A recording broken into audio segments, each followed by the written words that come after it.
All right, here we go. And full throttle.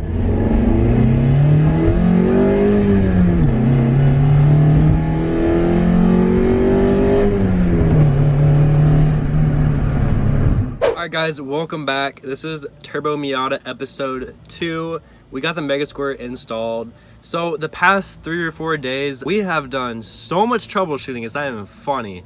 Basically, in this video, we're gonna go over initial startup with MegaSquirt, and we're gonna get the car running, and I'm gonna show you guys a few tricks that I have learned with Tuner Studio. Before we go any farther, guys, I just wanna drop a quick disclaimer. It's very easy to mess your car up if you change the wrong settings in Tuner Studio. Proceed at your own risk, and also a lot of the knowledge I got in the last 4 days, last 5 days, I've gotten from the Car Passion channel. I'll drop his link in the description below. There's a lot of good information on his channel as well. Hopefully this is just kind of a good add-on to existing knowledge already out there.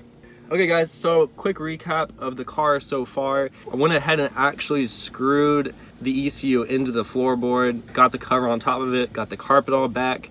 We got the wideband hooked up. I went ahead and put the wideband in this little, I think it's called a B pillar? A little pillar gauge. We got that wired up. I'm also gonna be putting in a coolant sensor as well as a boost gauge, not sensor, gauge in the pillar. Like I said, we have done so much troubleshooting the past few days, and I want to share with y'all a couple of problems we ran into. So problem number 1, the vacuum line. I didn't have any vacuum line on hand, and you have to run this to the map sensor on the MegaSquirt. So I went ahead and went to Ace Hardware and got some generic vacuum line. So we got this hooked up, and the car, it would start, but it idled like poop on a base map. And you know, I thought about it, and I looked closer at the vacuum line. And number 1, this vacuum line, if you press it together,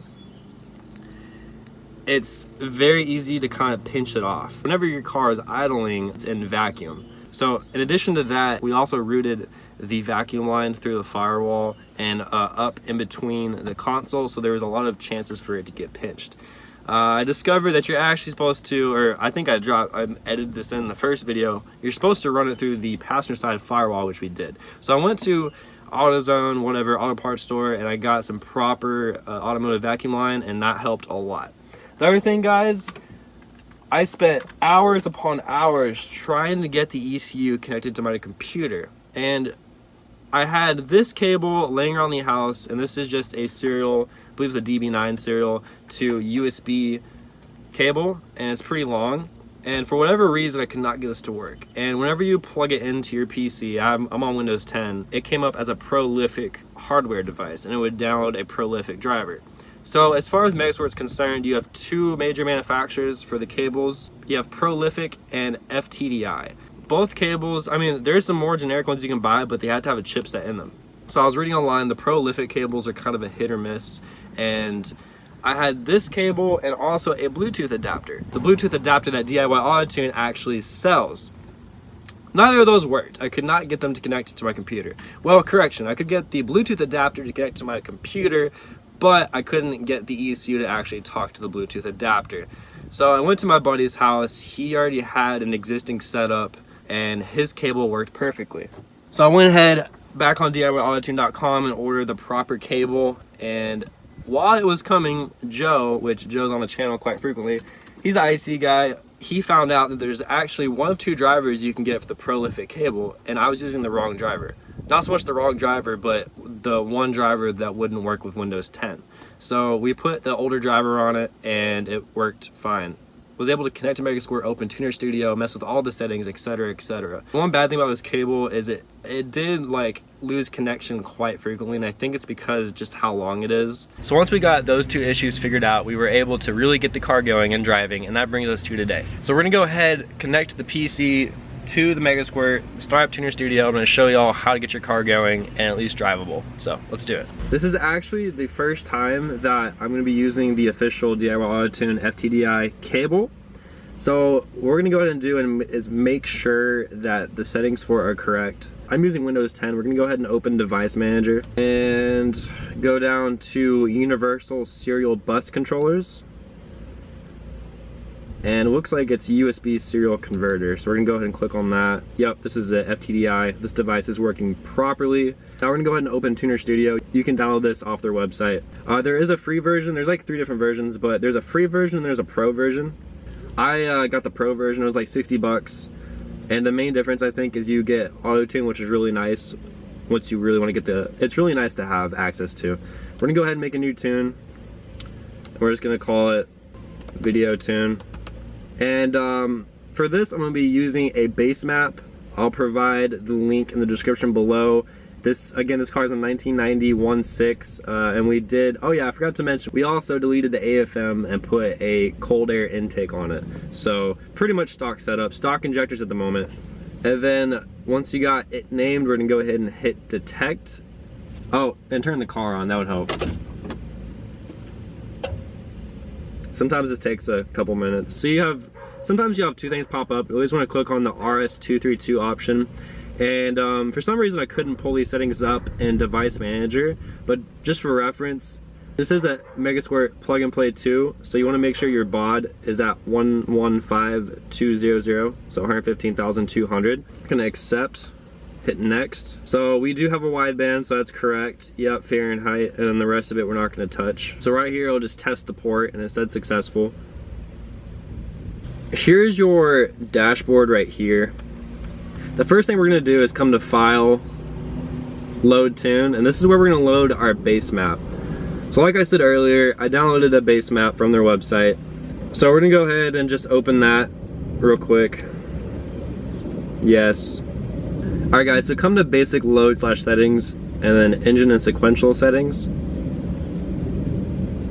Now here, even though it's a base map, for some reason, it doesn't change any of these values. So if you have the 1.6, you're gonna go ahead and put in 1597 for engine size. Injector size, this might be slightly off, but I've seen it's online, it's like 230. That's close enough. Click on required fuel and just hit OK if it's on CC and CC/min. And then that'll give you, it'll recalculate how much fuel is required for its calculations, and hit burn. Sometimes I can see in the background it wants me to do a power cycle. Okay, and for some reason sometimes it doesn't save your settings to the ECU, so it's always a good idea to come back and click on it again and make sure it's saved. So, and if it doesn't save, you can always cycle your ECU off and on, and Tuner Studio will give you a prompt. We'll probably see that later in the video, but it'll let you know, hey, the settings are different from Tuner Studio to MegaSquirt. So gonna come to general settings. So most of this we're gonna leave be at the moment. We're gonna change this to include AFR target. All right, next what we're gonna do is go ahead and calibrate the sensors that we installed. Another thing I forgot to mention, we also installed the air intake temperature sensor, which we basically, since the car is still naturally aspirated, we just stuck it right before the intake manifold and screwed it into the stock intake piping. So come to Tools, go down to Calibrate Thermistor Tables, and click on Air Temperature Sensor. Now, if you got the GM one, which all the kits do come with GM for the most part, you're going to click GM, that's what I have. We're going to change that to Fahrenheit. The bias resistor value, that's correct. We're going to go ahead and hit right to controller. Alright, so that's done. I'm going to come back up here. I believe it's Calibrate AFR table. Yep. So you're going to go scroll through it and click which wideband you have, and then just simply click right to controller. Another thing to note, guys, on the 1.6, I'm not sure about the 1.8, but at least on the 1.6, the throttle position sensor is not variable.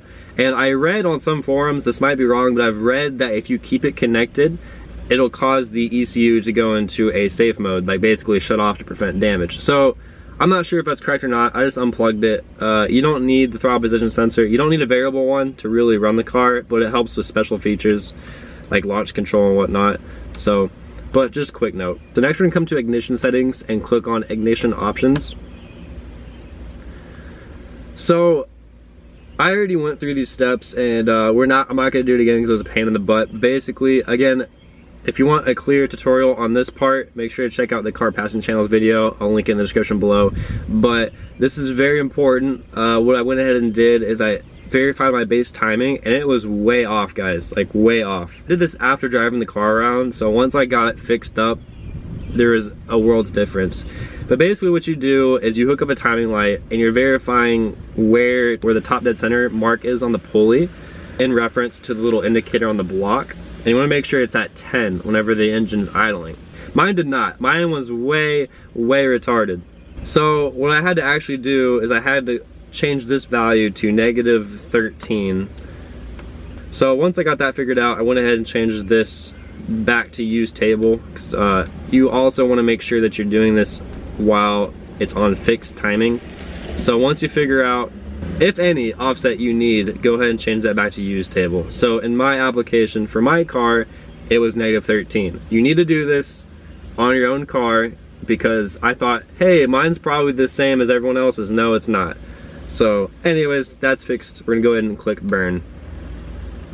Again, if you want to see a more thorough tutorial on that, make sure to check out Greg's video, which I'll link in the description below. Sometimes you might have to change your injector dead time. I haven't noticed any need to change that. I'm running the stock 1.6 injectors, so I'm just gonna leave that be for right now. So now that we got the base settings done, we're gonna go ahead and real quick just go through the different menus. So first is your AFR table. Now the original setting, if we go back to, I believe it was general settings, this option right here, incorporate AFR target. If you have include AFR target selected, whenever using an autotune, it'll use your AFR table for reference. So autotune isn't like bulletproof. You still have to have a solid AFR table. And for a naturally aspirated, pretty much stock car, it's pretty straightforward. You don't have to tweak it too much to get it running correctly, but whenever you add a turbo into the mix, it gets a little more complicated.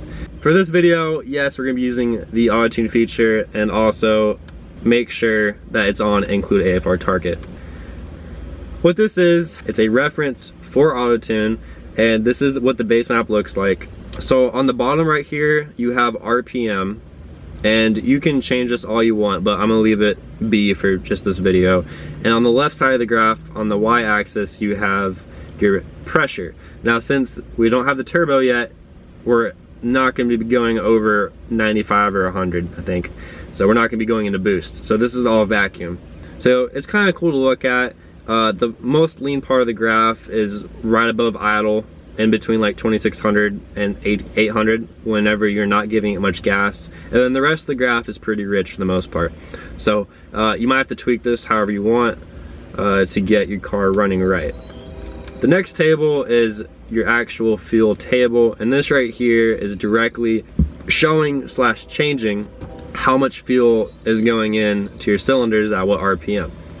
So any change you make on this table will directly influence how the car is running, how much fuel is going in. Basically, guys, the higher the number, the more fuel that's being injected in.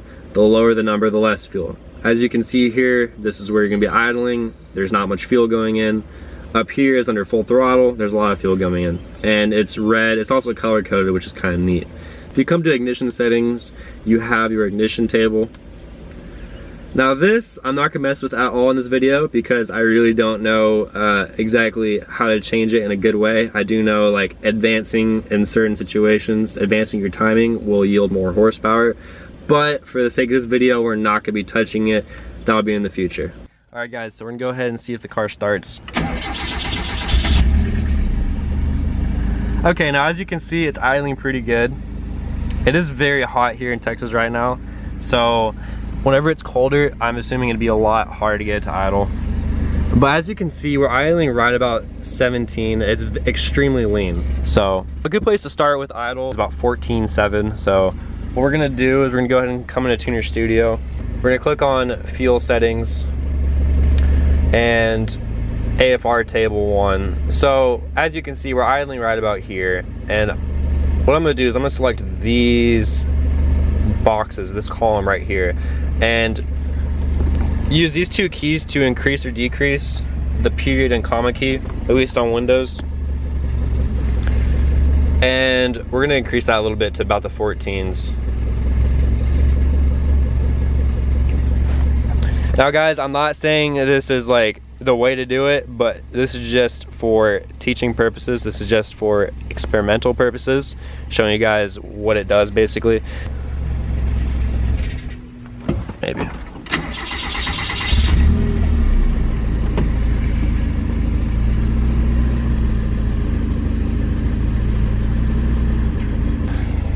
Okay, so like I said earlier, that's not really gonna make a difference unless we use autotune. So we're gonna go back to the fuel VE table. And since we're running 2 lean, we're gonna do the same thing on about those columns, and we're gonna increase the fueling. Okay, so I'm gonna go ahead and click burn.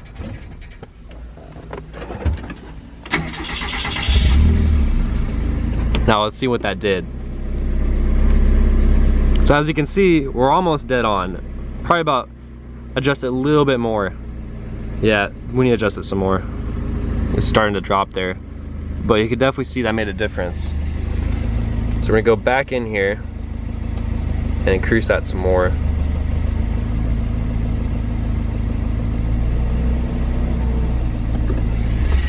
Click burn.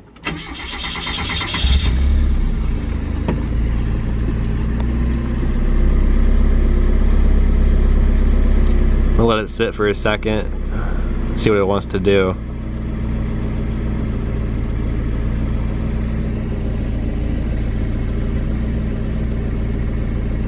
So it looks like we need to do a little bit more fine adjusting here. So we're gonna just go back to these 2 columns right here and increase that a little bit.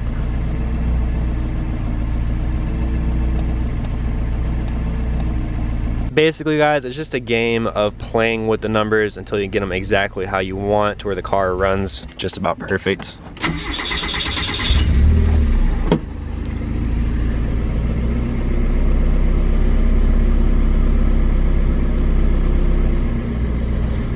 So another thing I do want to point out, if we come back here, you want to make sure that your AFR reading is the same as it is in Tuner Studio as it is on the gauge. So as we can see here, it's right about dead on, which is good.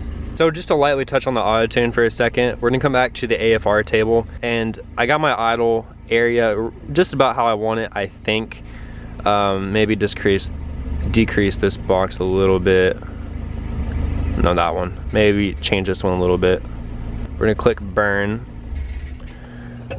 And we're gonna come over to tune analyze and fuel VE table. And we're just gonna click on start autotune. But before you do that, you wanna make sure update controller is selected. What this will do is it'll automatically send changes to the ECU while it's running.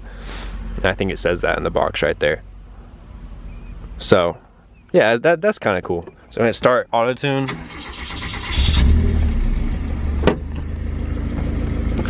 And it's really neat because you can actually see it making changes in real time. On the bottom of the screen right there, it'll tell you how many cells it changed, and you can also go in the settings and change how susceptible the cells are to being adjusted by autotune, which is pretty neat as well. We could probably make a whole video on idling, guys. Another quick note, it's also a good idea to go into the intake manifold and adjust the little idling screw. I did that before this video, so as you guys can tell, the idle, I pretty much had it adjusted how I wanted before this video started. But as you guys can see, now we're idling about right where I want it for the most part, which is good. All right guys, so that's the initial startup. I'm sure I missed a few things in that video, but now we're gonna go ahead and do is take it for a quick drive and just see how she runs. Your 2018 Silverado Texas Edition Fiat. All right guys, we're gonna go ahead and take it for a drive. So the idle's all right, it could be a little bit higher. And we got the car running, we're just gonna go ahead and hit start autotune. And like I said before, all this is doing is it's matching our fuel table to our desired AFR table. All right. Now it's kind of hard to get it going at first, especially when the car is a little bit cold. All right, we're gonna go ahead and switch over to the cluster view so I can show y'all. I couldn't really get the AFR in the viewfinder of the camera, so what we're gonna do, we're gonna cruise around at low speed for a second and kind of let autotune do its thing on the cruising cells at low speed. But so far so good, no weird stuttering. The car is, you know, staying at a constant speed pretty good. If you get a little bit of gas, it's not too bad.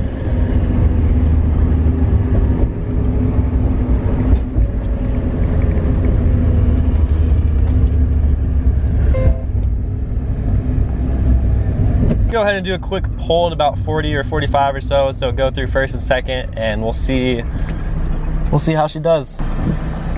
All right, here we go. And full throttle.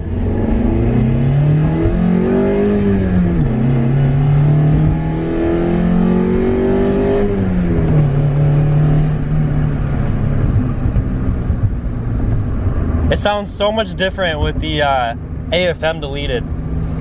I would try and slide, but the laptop's kind of just chilling there on the edge of the seat because that cord is not long at all. All right, 12 AFR, not too bad.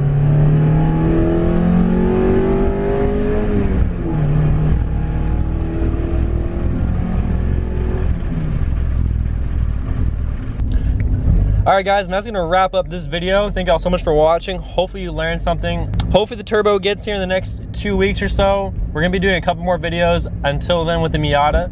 So if you enjoyed this, please drop a like and comment if you have any questions below. We'll see y'all next time. Again, a lot of this information came from the Car Passion channel. Go check them out in the description below. And we'll see y'all next time. Peace out, guys.